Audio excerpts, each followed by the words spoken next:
आपण शुणुछंती रेडियो तोसाली। आपणक जन्म तारीख कौन कौनसी मासर 5, 14 किंबा 23? जदि हाँ तेबे जानते कि आपणक जन्म संख्या हेउछि 5। हाँ आउ एही संख्याटी बुध ग्रह द्वारा शासित बोली कहा जाए। बहुत गतिशील संख्या एटा। अच्छा एमितरे आमिर खान, जवाहरलाल नेहरू एपरिक नेताजी सुभाष चंद्र बोसଙ୍କ भली बड़ बड़ लोकंकर जन्म संख्या भी 5 थिला ना? एकदम ठीक। आउ ओडिशार जने जनाशुना संख्या तत्ववेद श्रीमती रोजांक कहवा अनुसार एही संख्या 5 व्यक्ति माने मुख्यतः बहुत स्वाधीन चेता।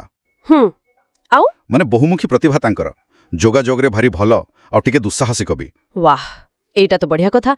किंतु शुणंतु ए जो 14 तारीख कथा कहंती सेटा को काहे कि कर्मिक स्वाधीनता बोली कहा जाए, एथिरे कोन अछि? हाँ एटा गोटे गभीर कथा। श्रीमती रोजांक मतरे 14 तारीखर जन्म 1 + 4 = 5 टिके अलगा। एथिरे स्वाधीनतार दायित्वपूर्ण व्यवहार विषय गोटे कर्मिक शिक्षा थाए। ओहो माने स्वाधीनता संगे दायित्वबोध। हाँ किछटा सेमिति बोधे पूर्वरु किछि भूल व्यवहार होइथिबो तो एबे ताकू ठीक करिवार सुजोग। अच्छा ताहले एही संख्या सह किछि चैलेंज भी जड़ित रेमिति बेसी स्वाधीनता पई अस्थिर हेबा किंबा गोटे जागारे लागी रहिबारे असुविधा? हाँ एमिति संभावना अछि। बुधर प्रभाव तो टिके चंचलिया स्वभाव आसी पारे, सहजरे विरक्त होइजिबा किंबा प्रतिबद्धतारे टिके भय रहिबा ए सब होई पारे।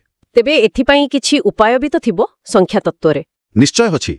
श्रीमती रोजा कहंती सबुठु सहज आउ प्रचलित उपाय हैला शुभरत्न पान्ना पिंधिबा। पान्ना एमराल्ड? हाँ एमराल्ड। एटा बुधर शक्ति को बैलेंस करे, मनु को टिके स्थिर रखे, जोगाजोग को स्पष्ट करे, एकाग्रता भी बढ़ाए बोली विश्वास। बुझिली, बहुत इंटरेस्टिंग।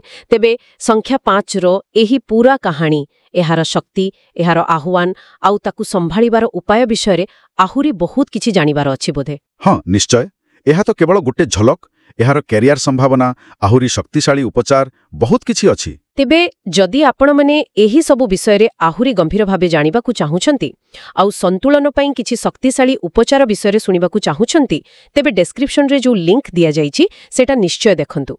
हाँ निज भितरर एही गतिशील शक्ति को बुझिबा आउ ताकू एक अर्थपूर्ण जीवन पई व्यवहार करिबा एटा वास्तविक बहुत रोमांचकर।